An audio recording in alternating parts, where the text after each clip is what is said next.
अगर आप सीमैट के एस्पिरेंट हो तो ये बात बहुत ध्यान से सुन लेना। आपको पता है सीमैट में एक नया सेक्शन इंट्रोड्यूस हुआ है, इनोवेशन एंड एंटरप्रेन्योरशिप। एंड अगर आपको थोड़ा सा भी डाउट है इसको कैसे प्रिपेयर करें, कहां से पढ़े, तो ये पूरी की पूरी वीडियो के प्रॉपर नोट्स बना लेना। इस पूरी वीडियो में मैं आपको सारे के सारे इंपॉर्टेंट कॉन्सेप्ट समझाने वाला हूं। साथ में मैंने आपको बहुत सारे एमसीक्यू क्वेश्चन की प्रैक्टिस भी करा दी है, ताकि किस टाइप के क्वेश्चन एग्जाम में बनेंगे वो आप यहां पे सीख पाओ। नंबर 2, नीचे डिस्क्रिप्शन में मैंने आपको भाई लिंक दिए हैं 2-3 पीडीएफ के, तो वहां से भाई अपने पीडीएफ को डाउनलोड कर लो। उन पीडीएफ में business related, startup related, entrepreneurship related, innovation related जितने भी इंपॉर्टेंट टर्म्स है वो सारी एक्सप्लेन की गई हैं, जो आपके रिवीजन के लिए काफी ज्यादा हेल्पफुल हो सकते हैं। नंबर 3, अगर आप हमारे एनरोल्ड स्टूडेंट हो, आपने हमारा पेन ड्राइव कोर्स ज्वाइन किया है, या फिर आपने लाइव क्लासेस ज्वाइन की है, या फिर भाई आपने सीमैट का क्रैश कोर्स ज्वाइन किया है, तो आपको ये वाली पूरी वीडियो तो देखनी ही है। इसके साथ ही आपको अपने कोर्स में 5 to 6 बिजनेस अवेयरनेस के वीडियो लेक्चर्स मिले हैं, तो उन वीडियो लेक्चर को बहुत ध्यान से देख लेना, क्योंकि उसमें स्टार्टअप रिलेटेड जितनी भी इंपॉर्टेंट चीजें वो मैंने डिस्कस करी है। Important business group, business houses, उसके साथ आपके important business personalities, campaigns, product, तो सारी चीजें आपके यहां पे क्लियर होती चली जाएंगी। नंबर 4, अगर आप एनरोल्ड स्टूडेंट हो तो आपको एक पोर्टल मिला है, आपको एक आईडी और पासवर्ड मिला है, तो वहां पे लॉगिन करके चेक करते रहना। सीमैट के जो मॉक्स हैं वो अपडेट होते जा रहे हैं। तो ये जो मैं वीडियो रिकॉर्ड कर रहा हूं, ये कर रहा हूं 21 फरवरी 2022 को। तो अगर आप ये वीडियो बाद में देख रहे हो तो हो सकता है ऑलरेडी सारे मॉक्स अपडेट हो गए हो। वहां पे जब आप लॉगिन करोगे तो वहां पे आपको 100 क्वेश्चन के नए टाइप के मॉक्स दिख जाएंगे, जिसमें ये वाला सेक्शन भी कवर्ड है और लेटेस्ट पैटर्न पे वो मॉक अपडेट कर दिए गए। नंबर 5 आपको मैं बता देता हूं, कुछ टॉपिक वाइज टेस्ट भी इंट्रोड्यूस कर रहे हैं हम लोग, जो आपको अपने पोर्टल पे ही थोड़े दिनों में विजिबल हो जाएंगे। एंड इन टॉपिक टेस्ट में आपका ये वाला जो सेक्शन है इनोवेशन एंड एंटरप्रेन्योरशिप, ये पूरा का पूरा कवर अप कर दिया गया है। तो एक तरह से आपका यहाँ पे रिवीजन हो जाएगा। एंड अगर आप यूट्यूब कम्युनिटी से हो, यूट्यूब फैमिली से हो, एंड इस क्रैश कोर्स को ज्वाइन करना चाहते हो, तो 9958937705 पे आप भाई व्हाट्सएप कर सकते हो, या फिर हमारी वेबसाइट पे चले जाओ studybus.co.in। वहां पे आपको सीमैट क्रैश कोर्स की डिटेल मिल जाएगी, जिसको ज्वाइन करके आप पूरी प्रेपरेशन बहुत अच्छे से कर सकते हो। तो अब हम स्टार्ट करते हैं वीडियो। ये जो वीडियो है भाई आप सबके लिए काफी ज्यादा इंपॉर्टेंट रहने वाली है, क्योंकि इस पूरी वीडियो में मैं आपको एक कंप्लीट रिवीजन कराने वाला हूं इस नए सेक्शन का, जो है इनोवेशन एंड एंटरप्रेन्योरशिप। एक एक टॉपिक आपके साथ डिस्कस करता जाऊंगा, पूरा का पूरा डिटेल सिलेबस आपको बताऊंगा, एंड बहुत सारे एमसीक्यू की प्रैक्टिस कराऊंगा, ताकि आपका एक कंप्लीट रिवीजन हो जाए। So my name is Saurabh Kothari, let's start. तो चैनल को जरूर सब्सक्राइब कर लेना एंड बेल आइकन प्रेस कर देना, ताकि ऐसे जितनी भी इंपॉर्टेंट वीडियोस हैं उसके नोटिफिकेशन आपको मिलते रहें। अगर आपको ये वीडियो हेल्पफुल लगेगी तो मैं अपने फ्रेंड्स के साथ जरूर शेयर करना, ताकि सीमैट के जितने भी एस्पिरेंट्स हैं उनके भाई 100% क्लैरिटी इस टॉपिक पे हो जाए। एंड साथ में हमारे इंस्टाग्राम चैनल आप फॉलो कर सकते हो, स्टडी बस एजुकेशन। यहाँ पे डेली बेसिस पे current affairs, quant, shortcut, GK updates आपको मिलते रहते हैं।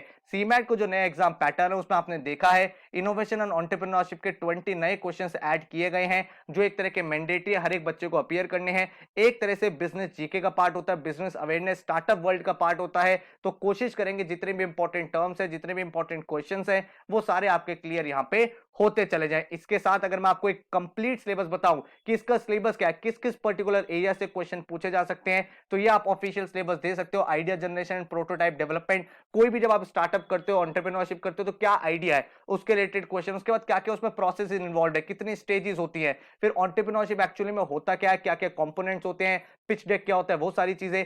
सोशल इनोवेशन एंड एंटरप्रेन्योरशिप क्या होता है, इंटेलेक्चुअल प्रॉपर्टी राइट, इसमें आपके क्वेश्चन बन जाते हैं ट्रेडमार्क, पेटेंट रिलेटेड। फिर अगर आपने कोई इनोवेशन करा है तो उसको कमर्शियलाइज कैसे करोगे, उसकी लाइसेंसिंग होती है, उसके related question. Then startup and venture development के रिलेटेड, देन स्टार्टअप जो इकोसिस्टम उसमें क्या क्या टर्म्स होती है, फाउंडर कौन होता है, स्टार्टअप क्या होता है, फंड रेजिंग का मीनिंग क्या होता है, वेंचर कैपिटलिस्ट क्या होता है, इंक्यूबेशन स्टेजेस क्या होती है, एक्सीलरेटर का मीनिंग क्या होता है, एंटरप्रेन्योर अपॉर्चुनिटीज की अगर मैं बात करूं तो किस तरह से आपके आंसर्स होते हैं, फाउंडर किस तरह से डिसीजन लेता है, वो सारी चीजें। उसके बाद जो फंडिंग होती है उसको कैसे एक्सेस किया जाता है। आपको पता है कि आप चाहो तो अपने स्टार्टअप को खुद पैसा लगा के ग्रो कर सकते हो, नहीं तो आप आउटसाइड फंडिंग रेज कर सकते हो। जब आपका स्टार्टअप ग्रो जाता है तो आप आईपीओ लॉन्च करते हो, जिसको बोला जाता है इनिशियल पब्लिक ऑफर। तो ये सारी चीजें क्या होती है, ये सब चीजें यहाँ पे सीखेंगे। उसका जो गवर्नमेंट स्कीम्स है जो स्टार्टअप्स को सपोर्ट करती है, जहां पे स्टार्टअप्स को इनिशिएटिव्स दिए जाते हैं कि आप यार लोन लो, कम रेट पे लोन मिलेंगे, क्योंकि आप कंट्री को ग्रो करने में हेल्प कर रहे हो, आप जॉब टेकर नहीं हो, आप जॉब गिवर हो, तो आपको गवर्नमेंट इंसेंटिव्स देती है। उसके बाद क्या क्या इंपॉर्टेंट क्वेश्चन है इनोवेशन रिलेटेड, वो सारी चीजें यहाँ पे पूछी जाती है। तो ये डिटेल सिलेबस है, इसके पास आपको पढ़ाई करनी है। एंड अगर आपको नोट चाहिए तो फिर से बता देता हूं, नीचे डिस्क्रिप्शन में मैंने लिंक दे दिया है, जहां से आप इन पर्टिकुलर टॉपिक्स के नोट्स पढ़ सकते हो, जो इंपॉर्टेंट टर्म्स उनको समझ सकते हो, काफी ज्यादा आपकी हेल्प हो जाएगी। इस वीडियो के अलावा जितने भी सीमेट एस्पिरेंट्स आप सबको हमने ऑलरेडी चैनल पे 35 प्लस आवर्स का फ्री कंटेंट प्रोवाइड कर दिया है। इनोवेशन एंड एंटरप्रेन्योरशिप तो हम यहाँ पे पढ़ने ही वाले हैं, इसके साथ भाई क्वांट्स का कंप्लीट रिवीजन 6 आवर्स का वीडियो जिसमें आपका पूरा सिलेबस कवर हो जाएगा वो करा दिया है। बेसिक एलआर जिसके सीमेट में काफी सारे क्वेश्चंस आते हैं वो करा दिया है। डेटा इंटरप्रिटेशन हो चुका है, वर्बल में आपके वोकैबुलरी के जो सबसे इंपॉर्टेंट क्वेश्चंस हैं वो करा दिए। स्टैटिक जीके पूरा का पूरा रिवाइज करा दिया, 7 आवर्स की वीडियो है। करंट अफेयर्स पूरी 1 ईयर की 6 आवर्स की वीडियो, बिजनेस अवेयरनेस 2 आवर्स की, क्वांट शॉर्टकट 3 आवर्स की। तो सारी की सारी वीडियोस के लिंक नीचे डिस्क्रिप्शन में है, आप एक एक करके वीडियो देखते रहो। एंड अगर आप एक सीमेट एस्पिरेंट हो तो आई एम 100% श्योर कि आपको इन वीडियो से काफी ज्यादा हेल्प मिलने वाली है, काफी ज्यादा आपकी प्रैक्टिस हो जाएगी। हमारे यहाँ के स्टूडेंट्स ने सीमेट में काफी अच्छा स्कोर किया है, 99.99 जीत मुखर्जी का स्कोर आया था। एंड अभी वो जेबीआईएमएस में पढ़ाई कर रहा है। तो आप भी भाई अपनी अच्छे से मेहनत करो, तैयारी करो, कोर्स ज्वाइन करना है कोर्स ज्वाइन करो, यूट्यूब से बेनिफिट लेना है वो लो, लेकिन भाई सिंसियर एफर्ट अपनी प्रिपरेशन में लगाते रहो। तो अब हम बात करते हैं एक एक करके सारे के सारे क्वेश्चंस की, इस नए सेक्शन से जो आ सकते हैं। So let's begin with the first question. पढ़ने की अप्रोच बहुत क्लियर है, आपके सामने स्क्रीन पे एक क्वेश्चन आया है। जब भी कोई क्वेश्चन आएगा पहले उस क्वेश्चन को खुद ट्राई करोगे क्या आंसर हो सकता है, उसके बाद जो मैं आपको आंसर बता रहा हूं, एक्सप्लेनेशन दे रहा हूं, उसके अकॉर्डिंग आपको इस क्वेश्चन को सॉल्व करना है, ठीक है। तो ये क्वेश्चन मुझसे बोल रहा है that which of the following shows the process of creating something new. अगर आप कुछ नया बना रहे हो उस प्रोसेस को क्या बोलेंगे, business model, modelling, creative flexibility या इनोवेशन। हम सबको पता है इसका आंसर क्या होगा, आंसर होगा इनोवेशन, क्योंकि इनोवेशन का मतलब ही यही होता है कि कुछ आप नया क्रिएट कर रहे हो, कुछ नया इन्वेंट कर रहे हो जिससे कुछ बड़ी बड़ी प्रॉब्लम्स को आप सॉल्व कर सकते हो, ठीक है।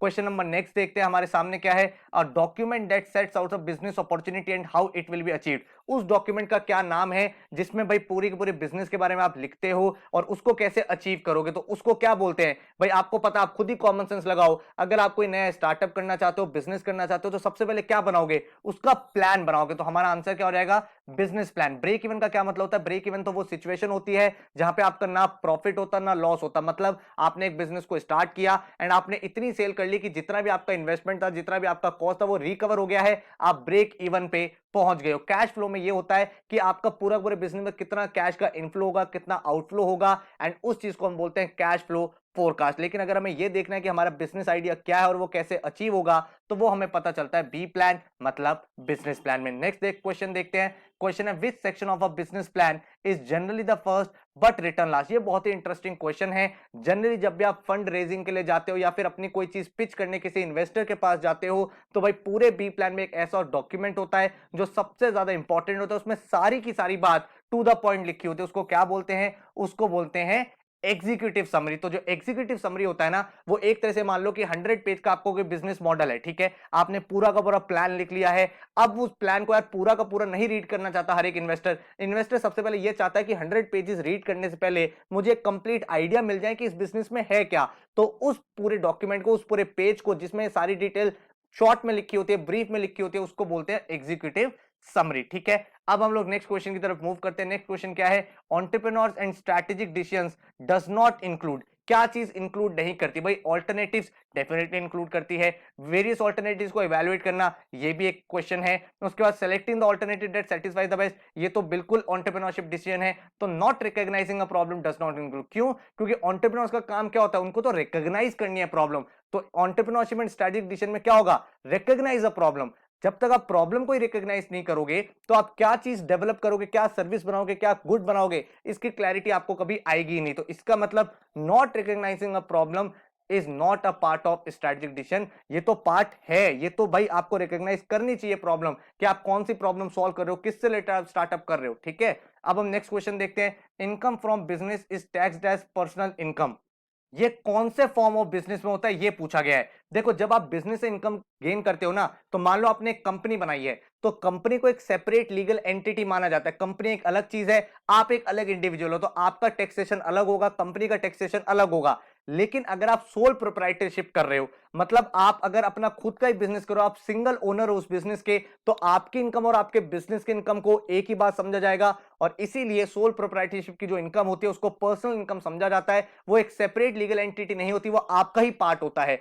हाउएवर, अगर आप कोई कंपनी बनाते हो, कोई पार्टनरशिप बनाते हो, कोई हिंदू फैमिली बिजनेस बनाते हो, तो उसमें जो टैक्सेशन है वो अलग तरह से, पार्टनरशिप फर्म को एक अलग एंटिटी माना जाता है, कंपनी को एक अलग एंटिटी माना जाता है, एक कॉर्पोरेशन को अलग एंटिटी माना जाता है। लेकिन सोल प्रोप्राइटरशिप, जिसका एक ऐसा बिजनेस जिसका एक सिंगल ओनर है, जिसको आप ही ओन करते हो, तो उस केस में आपकी इनकम और आपके बिजनेस की इनकम एक ही हो जाती है और इसीलिए उस पर्टिकुलर फॉर्म ऑफ बिजनेस से जो भी इनकम होती है उसको पर्सनल इनकम हम लोग काउंट करते हैं। नेक्स्ट क्वेश्चन देखते हैं, the one who is primarily focused on the day to day operation to keep the business running.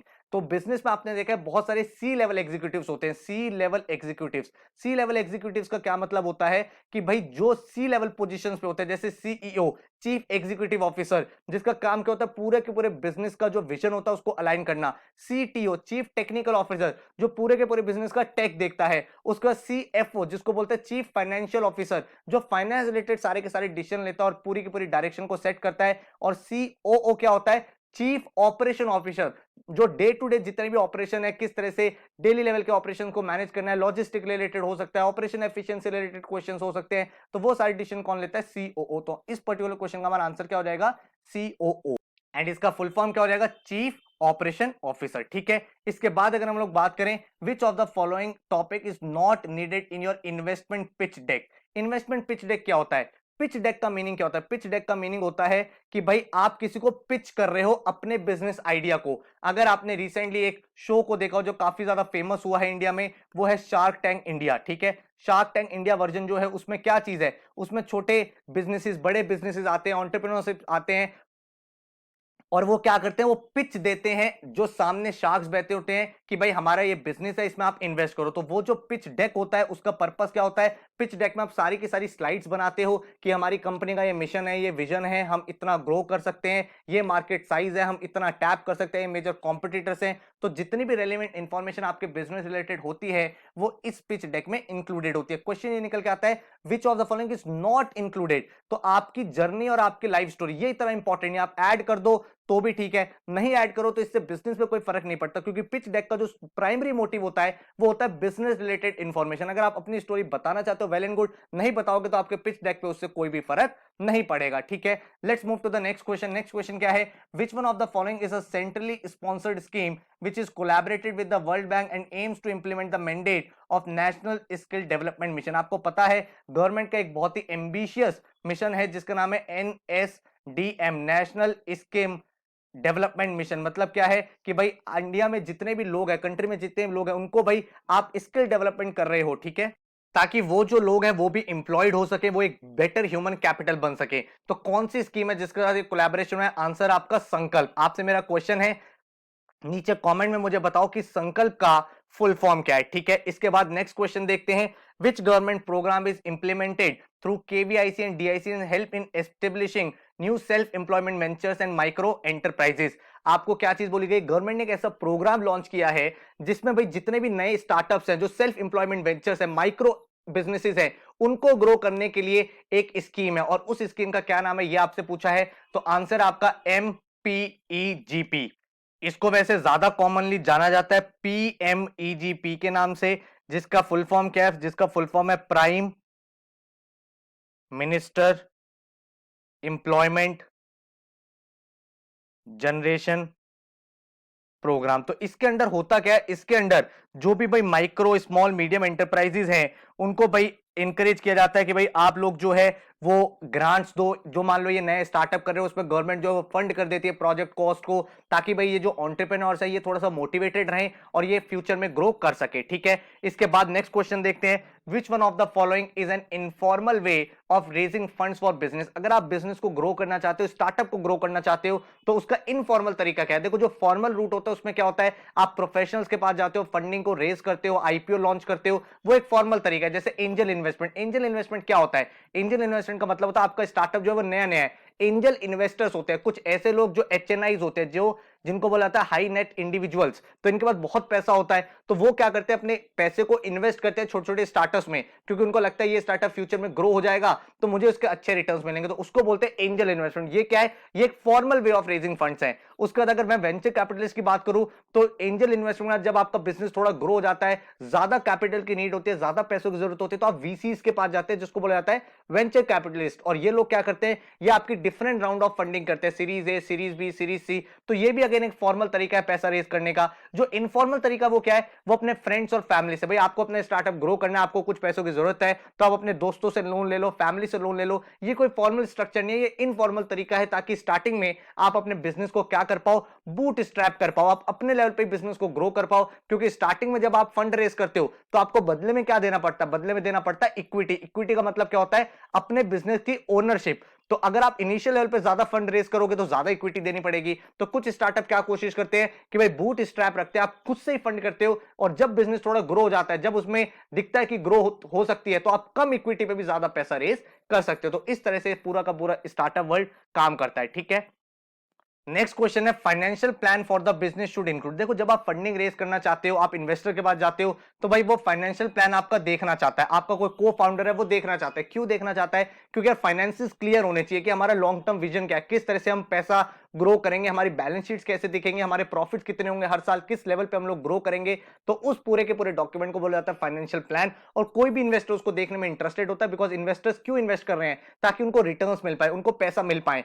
तो फाइनेंशियल प्लान में क्या क्या चीजें इंक्लूड होनी चाहिए, बैलेंस शीट भी इंक्लूड होनी चाहिए, प्रॉफिट फोरकास्ट भी इंक्लूड होना चाहिए, कैश इनफ्लो आउटफ्लो भी इंक्लूड होना चाहिए। तो आंसर मेरा क्या हो जाएगा, ऑल ऑफ द अबव, ठीक है। इसके बाद नेक्स्ट क्वेश्चन देखते हैं। नेक्स्ट क्वेश्चन में क्या है, what is the full form of SIDBI. SIDBI का फुल फॉर्म क्या है, तो small industrial development bank of India. नाम से ही हमें पता चल रहा है कि इस बैंक का पर्पस क्या है, जो स्मॉल इंडस्ट्रीज है, जो स्मॉल बिजनेसेस है, जो स्मॉल स्मॉल एंटरप्राइजेस है, उनको एनकरेज करना, उनको सपोर्ट करना कि यार आप लोग अपनी कंपनी सेटअप करो, बिजनेस सेटअप करो, ताकि आप लोग क्या कर पाओ, आप ग्रो कर पाओ, नेशन बिल्डिंग में आप कंट्रीब्यूट कर पाओ। उसके बाद आते हैं नेक्स्ट क्वेश्चन पे, विच scheme is started by the NITI Aayog for schools across India. NITI Aayog क्या है, आपको पता हो तो पुराने टाइम में हमारे प्लानिंग कमीशन हुआ करता था, प्लानिंग कमीशन। तो प्लानिंग कमीशन जो था उसको स्क्रैप कर दिया गया और उसकी जगह सेटअप किया गया नीति आयोग। नीति का फुल फॉर्म क्या है, national institution for transforming India, for transforming India. इसका पर्पस क्या है, इसका पर्पस है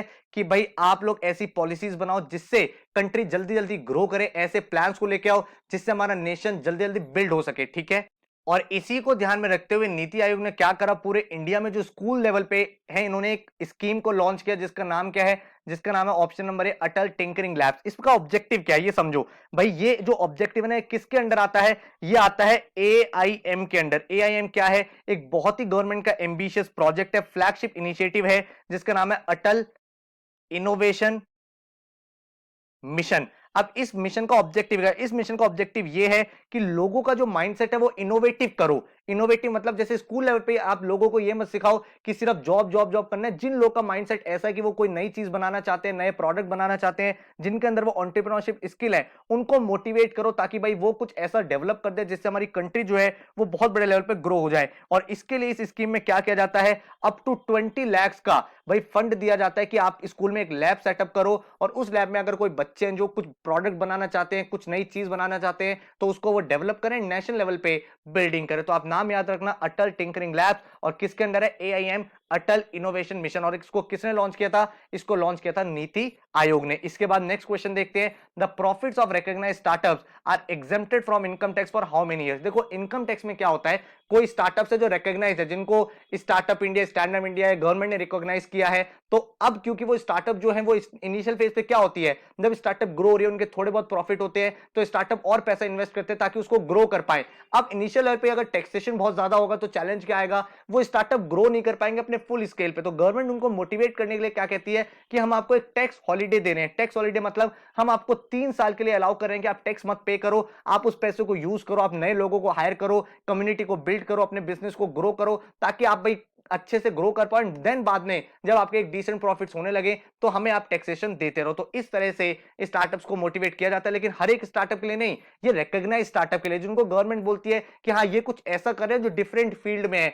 जो कुछ इनोवेशन रिलेटेड है, जो एक बहुत बड़ा चेंज है, जो टेक फॉर गुड में काम कर रहे हैं। तो ऐसे कुछ रिकॉग्नाइज स्टार्टअप्स को ये एडवांटेज मिलता है। इसके बाद अगर हम लोग बात करें तो a company set to have registered when, company को आप रजिस्टर्ड कब बोलोगे, different different form of businesses होते हैं, जैसे हमने बात करी सोल प्रोप्राइटरशिप होता है, पार्टनरशिप होता है, उसके साथ ही भाई आपकी कंपनी होती है, कॉर्पोरेशन होता है, हिंदू जॉइंट फैमिली बिजनेस होता है। तो कंपनी को आप रजिस्टर्ड कब बोलते हो, it files memorandum of association and article of association, जब ये फाइल करता है उसके लिए, या फिर जब इनकॉर्पोरेशन सर्टिफिकेट मिल जाता है रजिस्ट्रार ऑफ कंपनी से तब, या फिर अगर आप बिजनेस स्टार्ट कर रहे हो उसका एक सर्टिफिकेट मिल जाता है, या फिर जब आप एक्चुअली में बिजनेस स्टार्ट करते हो तब। तो भाई कंपनी को आप रजिस्टर्ड तब बोलते हो जब रजिस्ट्रार ऑफ कंपनी जो है वो आपको इनकॉर्पोरेशन सर्टिफिकेट प्रोवाइड कर देती है कि हाँ आपकी कंपनी इनकॉर्पोरेट हो चुकी है, अब आप इस कंपनी के अंदर जो अपने एक्शंस है, जो अपना बिजनेस है उसको स्टार्ट कर सकते हो। नेक्स्ट क्वेश्चन पे आते हैं, which of the following is a purpose of business plan? B plan का पर्पस क्या है? To make a financial plan, to discipline the entrepreneur, या to think of all aspects of the proposed venture, to research the fact। आप B plan क्यों बनाते हो? आप B plan इसलिए बनाते हो ताकि आपको जो वेंचर, आपको जो स्टार्टअप, आपको जो बिजनेस है उसके सारे के सारे एस्पेक्ट आपको क्लियर हो जाए। क्या बिजनेस मॉडल होगा, कितने लोग चाहिए होंगे, किस तरह से मेरी ग्रोथ होगी, किस तरह से मुझे अपने पूरे पूरे फाइनेंसेस को मेंटेन करना है, मेरी हायरार्की क्या रहेगी, तो सारी चीजें आपकी क्लियर हो जाए। और इसीलिए हम बी प्लान बनाते हैं ताकि एक कंप्लीट क्लैरिटी रहे, to think of all aspects of the proposed venture. इसके बाद नेक्स्ट क्वेश्चन पे देखते हैं। नेक्स्ट क्वेश्चन क्या है? What are the types of intellectual property? Intellectual property क्या होती है? अब आपने कोई बिजनेस करा, कोई नाम सोचा, कोई लोगो डिजाइन करा, कुछ ऐसी इन्वेंशन करी जो किसी एक इंडिविजुअल ने क्रिएट करी है या फिर एक ग्रुप ऑफ पीपल ने क्रिएट करी है, और जो लॉ है वो क्या कहता है? वो ये कहता है हर कोई आपकी चीज कॉपी ना कर ले, उसको प्रिवेंट करने के लिए वो आपको आईपीआर दे देता है, इंटेलेक्चुअल प्रॉपर्टी राइट्स। और वो क्या क्या चीजें होती है? वो आपका पेटेंट हो सकता है कि भाई आपने देखा कोई इन्वेंशन करता है, कोई नई टेक्नोलॉजी बनाता है तो उसको पेटेंट करा लेता है और फिर उसको लाइसेंस पे देता है डिफरेंट कंपनीज को कि आप यूज कर सकते हो लेकिन इसका राइट मेरे पास है। या फिर आपको ट्रेडमार्क मिल जाता है, कोई नाम है वो आपका ट्रेडमार्क हो गया, कोई और यूज नहीं कर सकता। ऐसा नहीं होना चाहिए कि आपके पास एक नाम है और कोई और इंसान आपके नाम को ही कॉपी करके अपनी प्रोडक्ट या सर्विस बेच रहा है। तो उस सब चीजों से बचने के लिए आपको आईपीआर मिलते हैं, जो एक तरह से क्या होते हैं, जो एक तरह से आपकी प्रोटेक्शन करते हैं कि आपका बिजनेस, आपका जो नाम है, आपका जो टेक्नोलॉजी है वो हर कोई कॉपी ना कर सके विदाउट योर परमिशन। तो पेटेंट एंड ट्रेडमार्क दोनों ही आपकी इंटेलेक्चुअल प्रॉपर्टी होती है। तो the answer is all of the above. इसके बाद हम नेक्स्ट क्वेश्चन की बात करते हैं। Trade secret refers to, trade secret क्या होता है? कोई ऐसी इंफॉर्मेशन जो भाई पब्लिक को अननोन है, जिसकी वजह से आपका बिजनेस बहुत चल रहा है। फॉर एग्जांपल अगर हम बात करें कोको कोला, कोको कोला कैसे बनती है, ये ट्रेड सीक्रेट है। आप देखना कभी कोको कोला पी के, आप पेप्सी पी के, आपको टेस्ट डिफरेंट लगेगा क्योंकि कोको कोला का जो सीक्रेट रेसिपी है वो बहुत सारे लोगों को नहीं पता है। तो ट्रेड सीक्रेट क्या होता है? एक ऐसी इंफॉर्मेशन जो क्या है, जो अननोन टू पब्लिक है, जिसकी वजह से आपको जो बिजनेस है वो ग्रो हो रहा है और कभी कभी इस चीज से आप काफी ज्यादा बेनिफिट भी उठा सकते हो। नेक्स्ट क्वेश्चन देखते हैं। जो इंटेलेक्चुअल प्रॉपर्टीज होती है उनका नेचर क्या होता है? तो टेंजिबल होती है, इनटेंजिबल होती है। टेंजिबल वो चीज होती है जिसको आप फील कर सकते हो, जिसको आप देख सकते हो, जिसको आप टच कर सकते हो। जैसे आपके ऑफिस में, आपकी कंपनी में कोई मशीन है, कोई एसेट है, ठीक है, कोई लैंड है, ये सब टेंजिबल है। इनटेंजिबल होती है जो पेपर में लिखा हुआ लेकिन आप उनको फील नहीं कर सकते। जैसे आपको बोल दिया कि ये आपका पेटेंट है, ये आपका ट्रेडमार्क है, इसकी कोई विजिबिलिटी नहीं है, इसको आप फील नहीं कर सकते, बस ये आपके नाम पे हो गया है। तो आप क्या बोलोगे? Intellectual properties are intangible properties. ठीक है, इसके बाद नेक्स्ट क्वेश्चन पे आते हैं। नेक्स्ट क्वेश्चन क्या है? इन विच ईयर प्रधानमंत्री मुद्रा योजना वॉज लॉन्च? मुद्रा क्या चीज है पहले तो ये बताओ। तो इसका फुल फॉर्म है micro units development and refinance agency limited. ये एक बॉडी बनाई गई थी। क्यों बनाई गई थी? इसका पर्पस ये था जो माइक्रो यूनिट एंटरप्राइजेज हैं उनका क्या, उनका डेवलपमेंट हो, उनका फाइनेंसिंग हो और वो कंपनी में ग्रो कर सके। तो इस तरह से पूरा का पूरा सिस्टम चलता है। इसके अंदर क्या होता है? आपको बिजनेस लोन मिल जाते हैं डिफरेंट डिफरेंट कैटेगरीज के अंदर। इसके अंदर डिफरेंट कैटेगरीज होती है। कौन कौन सी कैटेगरीज होती है? शिशु कैटेगरी, किशोर कैटेगरी या फिर तरुण कैटेगरी। तो इस तरह से आपकी कैटेगरीज होती है और उसके अंदर आपको बिजनेस लोन मिलते हैं बहुत ही कम रेट्स पे। 50,000 से 10 लाख तक का लोन मिलता है और आप अपने बिजनेस को ग्रो कर सकते हैं। क्वेश्चन ये निकल के आता है कि भाई ये कौन से ईयर में लॉन्च हुआ था? तो ये लॉन्च हुआ था 2015 में। इसके बाद नेक्स्ट क्वेश्चन देखते हैं। Entrepreneurship can be best describe as, क्या मतलब है एंटरप्रेन्योरशिप का? क्या बेस्ट डेफिनेशन एंटरप्रेन्योरशिप की? क्या एक बिजनेस को सेटअप करना एंटरप्रेन्योरशिप बोलते हैं, या अगर आप रिस्क ले रहे हो क्या उसको एंटरप्रेन्योरशिप बोलते हैं, या स्ट्रॉन्ग विजन को एंटरप्रेन्योरशिप बोलते हैं? ये पार्शियली करेक्ट है। जो एक प्रॉपर डेफिनेशन है वो क्या है? Process involving innovation, new product और सर्विस एंड वैल्यू क्रिएशन। आप क्या वैल्यू क्रिएट कर रहे हो, आप क्या सोसाइटी में इंपैक्ट क्रिएट कर रहे हो, किस तरह का इनोवेशन ला रहे हो, उसको हम बोलते हैं प्रॉपर एंटरप्रेन्योरशिप। इसके बाद नेक्स्ट क्वेश्चन देखते हैं। नेक्स्ट क्वेश्चन मेरे सामने, why should an entrepreneur do a feasibility study? Feasibility का क्या मतलब होता है? इसका मतलब होता है एक तरह से आप क्या करते हो? एक असेसमेंट करते हो। असेसमेंट किस चीज का करते हो? भाई आपने कोई प्लान बनाया, कोई मेथड बनाया, उसको आप असेस करते हो कि वो मार्केट में चलेगा कि नहीं चलेगा। तो एक एंटरप्रेन्योर हमेशा फिजिबिलिटी स्टडी करता है, उसने कोई आइडिया पे काम किया, कोई प्रोडक्ट बनाया, कोई सर्विस डिजाइन की, अब उसका चेक करेगा ये मार्केट में वर्क करेगा भी कि नहीं करेगा। और वो क्यों करता है? ताकि वो ये समझ पाए कि मेरे बिजनेस में क्या क्या बैरियर्स आ सकते हैं, क्या क्या चैलेंजेस आ सकते हैं, और उन प्रॉब्लम को सॉल्व करने के बाद वो अपने प्रोडक्ट को क्या करता है, लॉन्च करता है, to see where the possible barriers to success are there. That's why an entrepreneurship organisation और an entrepreneur should do a feasibility study. इसके बाद नेक्स्ट क्वेश्चन देखते हैं, the single most important part of your business plan. आपके business plan का सबसे important part क्या है? ये हमने पहले भी डिस्कस किया था। सबसे इंपॉर्टेंट पार्ट क्या होता है? एग्जीक्यूटिव समरी, क्योंकि इस एग्जीक्यूटिव समरी में आपके बिजनेस की हर एक चीज टू द पॉइंट तरीके, ब्रीफ तरीके से लिखी होती है, जिससे जो इन्वेस्टर है, जो कोई रीड कर रहा है, उसको एक कंप्लीट क्लैरिटी मिल जाती है आपके पूरे के पूरे बिजनेस मॉडल की। इसके बाद नेक्स्ट क्वेश्चन देखते हैं, an intellectual property right granted by a government to an author of originally literary, dramatic, musical, artistic, कोई भी अगर ऐसी आर्ट है जिसने कुछ ना कुछ ऐसी चीज बनाई है, किसी ने कोई गाना बनाया है, किसी ने कोई म्यूजिक डिजाइन किया है, किसी ने कोई पोएम लिखी है, किसी ने कुछ ड्रामा क्रिएट किया, उन सबको आईपीआर, उनके राइट्स हैं कि कोई कॉपी ना कर ले उनकी सारी की सारी चीज, तो वो चीज को क्या बोलते हैं? पेटेंट, ट्रेडमार्क, पॉलिसी या कॉपीराइट। तो हमारा आंसर क्या हो जाएगा? कॉपीराइट। आपको कॉपीराइट मिल जाता है, आपने देखा भी होगा कोई म्यूजिक लेबल होता है, उनको कॉपीराइट मिल जाता है उस गाने का, उस मूवी का, और फिर उनके पास ये लीगल अथॉरिटी होती है कि वो इनको डिस्ट्रीब्यूट या शेयर कर सकते हैं। ठीक है, इसके बाद नेक्स्ट क्वेश्चन देखते हैं। नेक्स्ट क्वेश्चन मेरा क्या है? The development of a new venture based on an innovators work often requires. अगर एक इन्वेंटर है, एक इनोवेटर है, उसने एक नई चीज तो बना दी है, अब आपने कोई चीज तो क्रिएट कर दी, एक चीज को क्रिएट करना और उसको मार्केट में सेल करना दोनों डिफरेंट चीजें हैं। तो अगर आपने एक नया वेंचर बना दिया, एक इन्वेंटर का काम बना दिया है, आपने कोई मशीन बना दी, कोई टेक्नोलॉजी बना दी, अब अगर आपको मार्केट में उसको सेल करना, एक बिजनेस बनाना, उसके लिए आपको क्या चाहिए? आपको चाहिए एक एंटरप्रेन्योर की एक्सपर्टीज, क्योंकि एक एंटरप्रेन्योर को पता होता है उसका बी प्लान क्या होगा, इसका यूज केस क्या बनेगा, इसको मार्केट में किस तरह से बिग कर सकते हैं, कैसे इसको लॉन्च कर सकते हैं, और इसी चीज के लिए यहां पे काम ये आता है। नेक्स्ट क्वेश्चन देखते हैं, dash is the method of stimulating and then capitalising on individuals in an organisation who think that something can be done differently and better. ये क्या होता है? अगर आप एक ऑर्गेनाइजेशन में ही कोई ऐसा इनिशिएटिव लेते हो जिससे आपकी जो कंपनी है वो बेटर हो जाती है, या फिर कोई प्रोजेक्ट है उसको आपने और भी स्मूथ तरीके से कर दिया है, तो उसको क्या बोला जाता है? उसको बोला जाता है इंट्राप्रेन्योरशिप। तो इंट्राप्रेन्योरशिप का मतलब क्या होता है? विद इन एन ऑर्गेनाइजेशन अगर आप कुछ ऐसा करते हो जो आपकी कंपनी के लिए बेटर है। एंटरप्रेन्योरशिप क्या होता है? आप एक नई चीज ही बना रहे हो। ठीक है, तो इस तरह से दोनों चीजें काम करती है। नेक्स्ट क्वेश्चन देखते हैं, in which of the following the ownership of the venture is reflected by the ownership of shares of stock. Shares किसके पास होते हैं? शेयर्स कौन से फॉर्म में होते हैं? वो होते हैं कॉर्पोरेशन में। कहां पे होते हैं? किसी कंपनी या कॉर्पोरेशन में। पार्टनरशिप, लिमिटेड पार्टनरशिप और सोल प्रोप्राइटरशिप, इसमें शेयर्स ऑफ स्टॉक नहीं होते। इसमें तो आपका शेयर होल्डिंग पैटर्न डिफाइन हो जाता है। पार्टनरशिप में, सोल प्रोप्राइटरशिप में तो सब कुछ आपका ही होता है। कॉर्पोरेशन में शेयर होते हैं, फिर आप क्या करते हो? उन शेयर्स को सेल कर सकते हो, इन्वेस्टर को ला सकते हो। तो किसी ने आपकी 5% इक्विटी ले ली, किसी ने आपकी 10% इक्विटी ले ली, और इस तरह से वो शेयर जो है एक पर्सन या एक बॉडी से दूसरी बॉडी को ट्रांसफर होते रहते हैं। नेक्स्ट क्वेश्चन देखते हैं, which of the following enterprises was found by Akio Morita. आपको एक चीज ध्यान रखना एग्जाम पर्सपेक्टिव से, जो फेमस इनोवेटर्स रहे हैं, थॉमस एल्वा एडिसन, इन सब लोगों ने क्या क्या चीजें इन्वेंट करी है, ये पता होना बड़ा इंपॉर्टेंट है। ठीक है, तो क्या चीज इन्होंने इन्वेंट करी है? एकियो मोरिटा ने बनाया था सोनी। सोनी कंपनी का फाउंडर है। आप मुझे नीचे कमेंट बताओ, सैमसंग के फाउंडर कौन है, किसने इनोवेट किया था सैमसंग को? एप्पल के फाउंडर कौन है? ये मैं एक्सपेक्ट कर रहा हूं सबको पता होगा।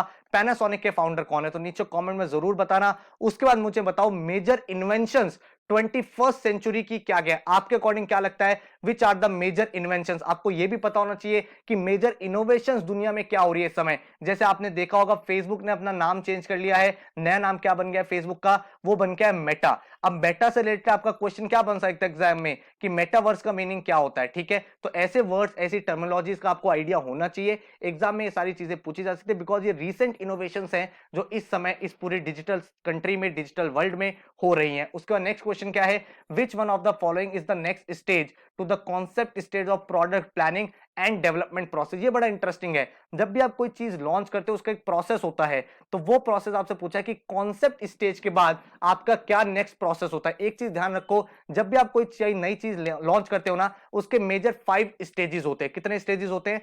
5 स्टेज। नोटबुक में अपने नोट्स बना लो। सबसे पहला स्टेज होता है आइडिया स्टेज। ठीक है, आइडिया स्टेज के बाद आता है कॉन्सेप्ट स्टेज। कॉन्सेप्ट स्टेज के बाद आता है प्रोडक्ट डेवलपमेंट स्टेज। इसके बाद आपका आता है टेस्ट मार्केटिंग स्टेज। और लास्ट में आपका आता है कमर्शियलाइजेशन स्टेज। इनका मीनिंग क्या है समझा भी देता हूं आपको एक बार। आइडिया स्टेज का मतलब क्या होगा कि आप एक आइडिया समझते हो, उसको पूरा पूरे मॉडल को आइडिएट करते हो, क्या हमें करना है, कैसे करना है, क्या नहीं करना। फिर आप उसकी पूरा प्रूफ ऑफ कॉन्सेप्ट बनाते हो, किस तरह से उसका पूरा का पूरा बिजनेस रहेगा, क्या उसके पीछे का कॉन्सेप्ट है। थर्ड है, जब आपका कॉन्सेप्ट डिफाइन हो गया, उसका प्रोडक्ट को डेवलप करते हो। मान लो आपने सोचा मैं इलेक्ट्रिक व्हीकल बनाऊंगा, तो उसका प्रूफ ऑफ कॉन्सेप्ट बना लिए, इस तरह से वर्क करेगा, ये ऐसे वर्क करेगा, उसको अब आप डेवलप करते हो, एक प्रोटोटाइप उसका बनाते हो, तो उसको क्या बोलते हैं, प्रोडक्ट डेवलपमेंट स्टेज। उसका आप उसको टेस्ट करते हो मार्केटिंग में, कि भाई मार्केट में देखो तो सही कि वो भाई चलेगा कि नहीं चलेगा। हमारे हिसाब से हमने प्रोडक्ट बहुत अच्छा बनाया है, बट कंज्यूमर को वो एक्सेप्ट ही नहीं हुआ। तो उसके बाद जब वो एक्सेप्ट हो जाता है, लोगों को अच्छा लगने लगता है, आप उसका कमर्शियलाइजेशन करते हो, मास प्रोडक्शन करते हो, और कोशिश करते हो ज्यादा से ज्यादा लोगों तक वो पहुंच पाए। तो हमारे कॉन्सेप्ट स्टेज के बाद कौन सा स्टेज है, वो है प्रोडक्ट डेवलपमेंट स्टेज। तो हमारा आंसर क्या हो गया, ऑप्शन नंबर सी। इसके बाद नेक्स्ट क्वेश्चन देखते हैं, which could provide an individual with the motivation to start a business venture. एक इंडिविजुअल, एक पर्सन क्यों अपना वेंचर करेगा, उसके क्या रीजंस हो सकते हैं। सबसे पहला, financial reward, a desire to be independent, risk taking, या ऑल ऑफ द अबव। देखो, एक इंसान एंटरप्रेन्योर बनता है मल्टीपल रीजन से। किसी के फाइनेंशियल गोल्स हो सकते हैं कि भाई मुझे अगर अच्छे पैसे कमाने हैं तो मैं एंटरप्रेन्योरशिप करता हूं, अपने बिजनेस को सक्सेसफुल करता हूं। या फिर वो इंडिपेंडेंट होना चाहता है, he wants to remain his or her own boss. या फिर उसके अंदर रिस्क टेकिंग एबिलिटी है कि मैं ये चीज चेंज कर सकता हूं, उसके अंदर प्रॉब्लम सॉल्विंग टेक्निक है कि यार दुनिया में ये प्रॉब्लम, इसका सॉल्यूशन बनाते हैं। तो मेरा आंसर क्या हो जाएगा, all of the above. Multiple reason किसी के भी हो सकते हैं। नेक्स्ट क्वेश्चन देखते हैं, large investment is made in fix asset, the product will be termed as. एक ऐसा बिजनेस जिसमें भाई बड़े बड़े फिक्स एसेट आपको चाहिए। मान लो आप एक इलेक्ट्रिक व्हीकल का मैन्युफैक्चरिंग प्लांट लगाना चाहते हो, तो आपको बहुत पैसा चाहिए, मशीन का पैसा चाहिए, एंड इस तरह से आपको एक बड़ा लैंड चाहिए, फैक्ट्री पूरा सेटअप करना पड़ेगा। तो ऐसे स्टार्टअप्स, ऐसे बिजनेसेस, ऐसे प्रोजेक्ट को हम लोग क्या बोलते हैं, कैपिटल इंटेंसिव, जहां पे बहुत पैसा लगता है, क्योंकि एसेट्स को परचेज करना है, फिक्स एसेट्स आपको चाहिए। कुछ ऐसे बिजनेसेस होते हैं जहां पे वेरिएबल आपकी कॉस्ट ज्यादा होती है, जितने न्यू एडिशन आएंगे उतने नई कॉस्ट लगेगी, तो वो एक वेरिएबल बिजनेस है। बट एक ऐसा बिजनेस जहां पे आपको मशीनरी चाहिए, आपको बहुत सारे लैंड चाहिए, बड़ा बड़ा बिल्डिंग चाहिए, एक फैक्ट्री चाहिए, वहां पे कैपिटल लगती है, उसको बोलते हैं कैपिटल इंटेंसिव बिजनेसेस। ठीक है, इसके बाद नेक्स्ट क्वेश्चन देखते हैं, why are small businesses important to country's economy. Small businesses, small entrepreneurs country के लिए इंपॉर्टेंट क्यों हैं। वो एंटरप्रेन्योरशिप को एक आउटलेट देते हैं, वो स्पेशली सपोर्ट दे देते हैं लार्जर कंपनीज को, वो इनोवेटर बन सकते हैं न्यू प्रोडक्ट्स के। तो तीनों ही रीजंस ट्रू है भाई। एंटरप्रेन्योर जितने ज्यादा आएंगे, उतनी जॉब क्रिएशन ज्यादा होगी, वो जॉब गिवर बन जाएंगे रादर देन जॉब टेकर्स। वो ऐसा भी कर सकते हैं, जो बड़ी बड़ी कंपनियां उनको सपोर्ट दे दिया। आपने देखा होगा, बड़ी बड़ी टेक्सटाइल इंडस्ट्रीज होती हैं, जो माइक्रो यूनिट्स होती हैं किसी गांव में, किसी विलेज में, वहां से वो अपने क्लोथ या अपने जो चीजें चाहिए होती है उनको फंड कर लेती है। वो नए नए प्रोडक्ट बना सकते हैं, वो ऐसी चीजें बना सकते हैं जो पूरे पूरे बिजनेस को डिसरप्ट कर दे। तो आंसर मेरा क्या है, ऑल ऑफ द अबव। क्योंकि कौन सा स्मॉल बिजनेस कब बिग हो जाए, कौन सी कंट्री में वो ग्रो कर जाए, कौन सी इकोनॉमी को वो डेवलप कर दे, कुछ नहीं पता चलता। इसके बाद अगर हम बात करें, an entrepreneur who owns more than one businesses, कोई ऐसा एंटरप्रेन्योर जिसके पास एक से ज्यादा बिजनेस है, तो आप उसको क्या बोलोगे भाई। देखो, उसको क्या बोलेंगे, उसको बोलेंगे पोर्टफोलियो एंटरप्रेन्योर। आपने वर्ड भी सुना होगा, पोर्टफोलियो। जब आप शेयर मार्केट या कहीं पे इन्वेस्ट करते हो, तो भी आपसे बोला जाता है कि आप अपना पोर्टफोलियो बना लो। तो इसका मीनिंग क्या हुआ, इसका मीनिंग यही हुआ कि मल्टीपल स्टॉक्स में इन्वेस्ट करो, मल्टीपल ब्रांड्स के साथ काम करो, मल्टीपल बिजनेसेस को ओन करो। तो पोर्टफोलियो का मतलब यही होता है कि आप एक से ज्यादा सेक्टर्स या एक से ज्यादा बिजनेस को ओन करते हो। तो अगर आपका ज्यादा बिजनेस है, तो आपको क्या बोला जाएगा, अ पोर्टफोलियो एंटरप्रेन्योर। इसके बाद नेक्स्ट क्वेश्चन देखते हैं, ownership position of less than 50% in a business. अगर आपके बिजनेस में 50% से कम ओनरशिप है, तो आप क्या बोलोगे, आपका कौन सा इंटरेस्ट है, माइनॉरिटी इंटरेस्ट। ठीक है, मेजॉरिटी कब होता, जब 50% से ज्यादा होता। जॉइंट वेंचर क्या होता है। अच्छा, आपसे मेरा एक क्वेश्चन है, नीचे मुझे कमेंट में बताओ, what is the difference between merger, joint venture and acquisition. क्योंकि ये तीन टर्म्स बहुत ज्यादा इंपॉर्टेंट है। कंपनीज के मर्जर भी होते हैं, ज्वाइंट वेंचर भी होते हैं, एक्विजिशन भी होते हैं। आप मुझे बताओ, रिसेंटली आपने एक कंपनी सुनी होगी, ग्रोफर्स। ग्रोफर्स को क्या करा जोमैटो ने, आप मुझे नीचे कमेंट बताओ। जोमैटो ने उसे एक्वायर करा, ज्वाइंट वेंचर करा, एक्विजिशन करा, एंड उसका न्यू नेम क्या है। अब आप मुझे बताओ, जो ग्रोफर्स है उसका न्यू नेम क्या है, ये भी मुझे कमेंट सेक्शन में आप बताओ। ठीक है, इसके बाद देखते हैं, which is a boot strap startup. Boot strap startup क्या होता है, अगेन जो एक सेल्फ फंडेड स्टार्टअप होता है, जो अपने स्टार्टअप को खुद फंड करता है, उसको बोलते हैं बूट स्ट्रैपिंग। तो मेरा आंसर क्या हो जाएगा, ऑप्शन नंबर ए। ठीक है, और इसके बाद जो अदर ऑप्शन है वो भी आपको समझा देता हूं। अगर आप वीसी, वीसी हम समझ चुके हैं, वेंचर कैपिटलिस्ट, जो बड़ी कैपिटल रेज करने में हेल्प करता है। सीरीज ए, सीरीज बी क्या होता है, डिफरेंट राउंड ऑफ फंडिंग होता है। जैसे आप स्टार्टिंग में फंड चाहिए होता है, उसे बोला जाता है सीड फंड, क्योंकि आप बिल्कुल आइडिया स्टेज पे होते हैं, आपको स्टार्टिंग में थोड़ा पैसा चाहिए होता है एक्सपेरिमेंटेशन के लिए। उसके बाद आपको एंजल इन्वेस्टमेंट्स हो जाती हैं। एंजल इन्वेस्टमेंट के बाद आप भाई और इन्वेस्टमेंट रेज करते हो, जिसको बोलते हैं series A, series B, series C. जब आप प्राइवेट फंडिंग खत्म कर लेते हो,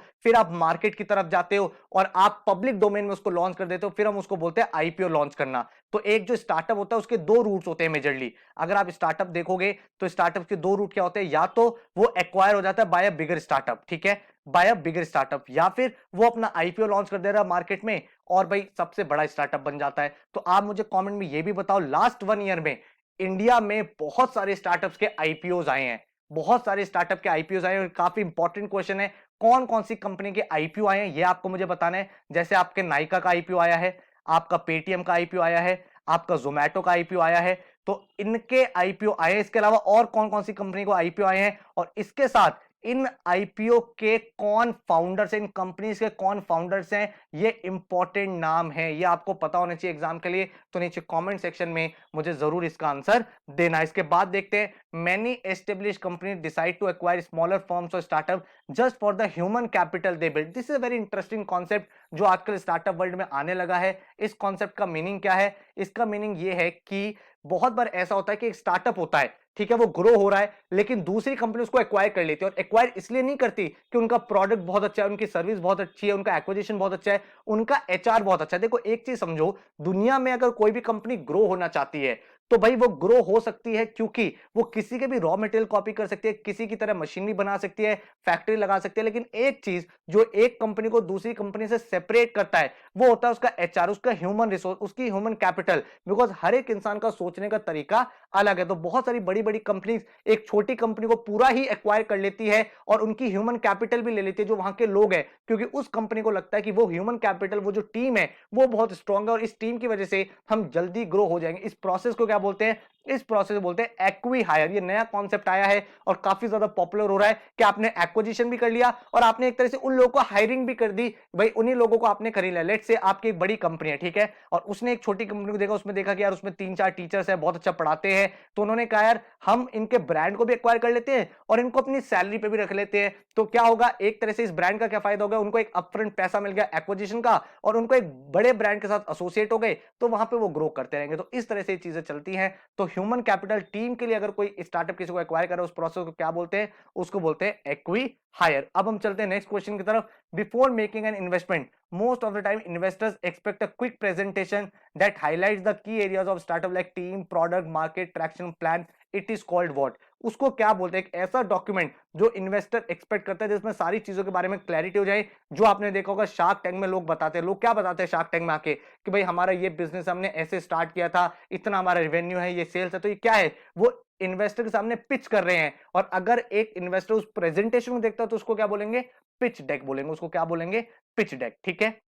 नेक्स्ट क्वेश्चन देखते हैं। नेक्स्ट क्वेश्चन है what is a unicorn? Unicorn किसको बोलते हैं? यूनिकॉर्न स्टार्टअप्स वो स्टार्टअप्स होते हैं जिनका जो वैल्यूएशन है वो किससे ज्यादा क्रॉस हो जाए, $1 बिलियन वैल्यूएशन। अगर कोई कंपनी $1 बिलियन को क्रॉस कर देती है अपनी वैल्यूएशन में, तो उसको हम क्या बोलते हैं? That is a unicorn. तो the startups which reach and exceed $1 billion valuation. Again मेरा क्वेश्चन आ गया ऑडियंस के लिए, नीचे कमेंट में बताओ आपको इंडिया के कितने स्टार्टअप्स याद है जो यूनिकॉर्न बन चुके हैं। तो आप मुझे नीचे कमेंट बताओ, जो जो आपको कंपनी लगती है $1 बिलियन से ऊपर की है वो मेंशन करो, उन स्टार्टअप्स का नाम नीचे कमेंट में लिखो। देखते हैं सबसे ज्यादा नाम किसको पता है। नेक्स्ट क्वेश्चन देखते हैं, startups that raise over $1 billion in a single round of funding.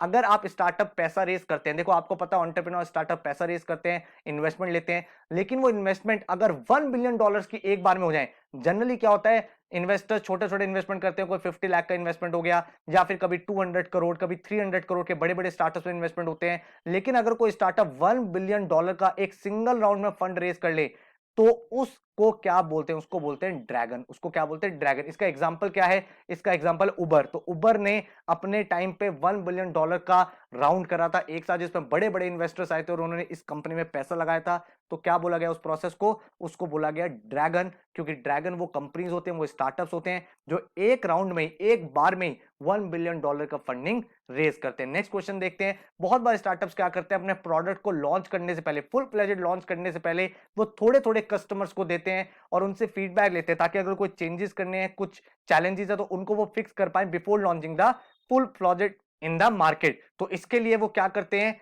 कौन सा वर्जन होता है वो? तो आपने बहुत बार देखा भी होगा, आंसर क्या होगा? बेटा रिलीज। आपने देखा है अल्फा टेस्ट क्या होता है? अल्फा टेस्ट होता है जब कंपनी इंटरनली अपनी कंपनी के अंदर ही उसको टेस्ट करते हैं, तो उसको बोलते हैं अल्फा टेस्टिंग हो रही है। बीटा टेस्टिंग क्या होती है? बीटा टेस्टिंग होती है आपने limited consumer, limited potential customers को अपने प्रोडक्ट या सर्विस का एक्सेस दिया, वो उसको यूज करते हैं, कुछ भी चेंजेस करने हैं, कुछ भी बग्स है उनको वो फिक्स करते हैं और उसके बाद वो अपना फुल फ्लेजेड प्रोडक्ट मार्केट में लॉन्च करते हैं। ठीक है, इसके बाद देखते हैं नेक्स्ट क्वेश्चन क्या है।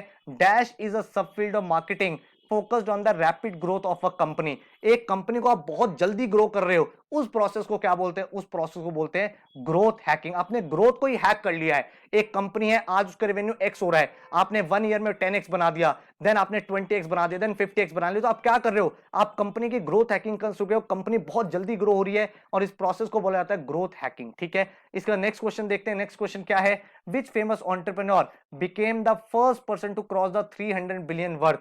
भाई 300 बिलियन नेट वर्थ को पहली बार किसने टच किया था? एक इंडिविजुअल, वो है none other than Elon Musk, जिसको one of the greatest innovator, one of the greatest entrepreneur of 21st century भी बोला जाता है। ठीक है, तो एलॉन मस्क की काफी सारी कंपनीज आपको पता होगा, टेस्ला हो गई, जेफ बेजोस की कौन सी कंपनी है? अमेजॉन हो गई, मार्क जकरबर्ग की कौन सी कंपनी है? फेसबुक, जिसको आज की डेट में मेटा बोला जाता है, और बिल गेट्स आपको पता है माइक्रोसॉफ्ट इन्होंने बिल्ड किया था। ठीक है, लेकिन इंडिविजुअल लेवल पे फर्स्ट पर्सन जिसका $300 बिलियन टच हुआ वो है एलॉन मस्क। ठीक है, इसके बाद नेक्स्ट क्वेश्चन देखते हैं। नेक्स्ट क्वेश्चन क्या है? What is the stage that immediately follows ideation in an entrepreneur journey. ठीक है, आपने एक आइडिया को डेवलप कर लिया है, अब आइडिया के बाद आप क्या करोगे? What is the next step? तो आप बनाओगे प्रोटोटाइप। उसका प्रोटोटाइप क्या होता है? एक तरह से डेमो। फॉर एग्जांपल आपको बताता हूं, मान लो कोई ऑटोमोबाइल स्टार्टअप है, उसके दिमाग में एक आइडिया है कि अगर हम इस तरह की कार बनाते हैं, तो वो सबसे पहले उसका प्रोटोटाइप बनाएंगे, वो मैन्युअली उस पूरी की पूरी गाड़ी को बनाएंगे, उसके रिसोर्सेज को अरेंज करेंगे, एक पूरा का पूरा उसको लुक दे देंगे जो वर्किंग कंडीशन में होगा, ताकि दुनिया उसको देखे, इन्वेंटर्स उसको देखे, जो इन्वेस्टर्स हैं वो उनको देखें और उनको एक फीडबैक दे पाए और उनसे वो पैसा ग्रो करके उसका मास मैन्युफैक्चरिंग कर सके। तो सबसे पहले प्रोटोटाइप बनता है, उसके बाद उस प्रोटोटाइप का वैलिडेशन होता है कि भाई वैलिडेट है, क्या वो चल सकता है, और उसके बाद आप उसका क्या करते हो? कमर्शियलाइजेशन, मार्केट में उसको उतार देते हो। तो आई होप आपको भाई ये पूरा का पूरा वीडियो लेक्चर इंटरेस्टिंग लगा होगा, काफी कुछ आप यहाँ पे सीखे होगे एंड काफी ज्यादा आपकी नॉलेज इंक्रीज हुई होगी startup related, innovation related, entrepreneurship related, and आपके सीमैट के पर्सपेक्टिव से ये काफी ज्यादा इंपॉर्टेंट है। नीचे डिस्क्रिप्शन में मैंने आपको लिंक दे दिया है नोट्स का, वहां से नोट्स को डाउनलोड कर लेना एंड ये पूरे के पूरे एमसीक्यूज को सॉल्व कर लेना। नीचे कमेंट में बताना जरूर कि ये पूरी वीडियो आपको कैसी लगी। काफी मेहनत के बाद ये सारे क्वेश्चंस ड्राफ्ट करे थे ताकि आप लोगों को आइडिया लग पाए कि इस पर्टिकुलर सेक्शन में कैसे क्वेश्चंस आप देख सकते हो। तो वीडियो को शेयर जरूर करना, लाइक जरूर करना and all the very best. पढ़ते रहो। Thank you so much. Take care. And किसी भी कोर्स में एनरोल करना है, इस नंबर पे आप व्हाट्सएप कर सकते हो 9958937705 पे, या फिर हमारी वेबसाइट studybus.co.in पे जाके भी आप किसी कोर्स की डिटेल्स को चेकआउट कर सकते हैं। So take care, good luck.